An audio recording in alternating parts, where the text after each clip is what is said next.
অবশেষে ধরা হয়েছে বলিউড অভিনেতা সাইফ আলী খানের বাড়িতে ঢুকে তার উপর হামলার ঘটনায় অভিযুক্ত ব্যক্তিকে। গ্রেপ্তারকৃত ওই ব্যক্তির আসল নাম মোহাম্মদ শরীফুল ইসলাম শেহজাদ হলেও এতদিন বিজয় দাস নামে পরিচিত ছিলেন বলে জানিয়েছে মুম্বাই পুলিশ। সন্দেহভাজন ওই হামলাকারীর বয়স ৩০ বলেও জানানো হয়।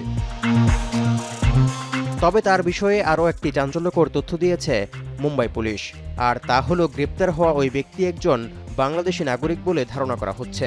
তিনি অবৈধভাবে ভারতে প্রবেশ করেছিলেন এবং গেল কয়েক মাস ধরে মুম্বাইতে বসবাস করছিলেন বলেও তথ্য দিয়েছে পুলিশ। ভারতে ঢুকে নাম পরিবর্তন করে বিভিন্ন সময় বিভিন্ন নামে পরিচয় দিতেন বলেও জানানো হয়।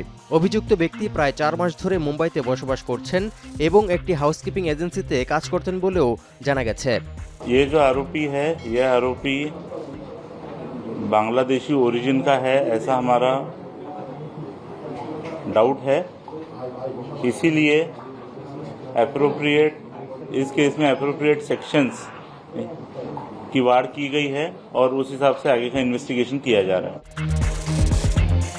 গেল বুধবার দিবাগত রাত ২:৩০টার দিকে বলিউড সুপারস্টার সাইফ আলী খানের মুম্বাইয়ের বাড়িতে ডাকাতের ছুরিকাঘাতে গুরুতর আহত হন। পরে দ্রুত তাকে লীলাবতী হাসপাতালে ভর্তি করা হলে শরীরে অস্ত্রোপচার করা হয়। চিকিৎসকরা জানান, সাইফের মেরুদণ্ডে আঘাত লাগায় স্পাইনাল কর্ডে বড়সড় চোট লেগেছে।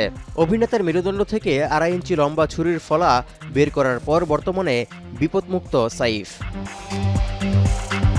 তৌহিদুর রহমান, এখন বিশ্ব।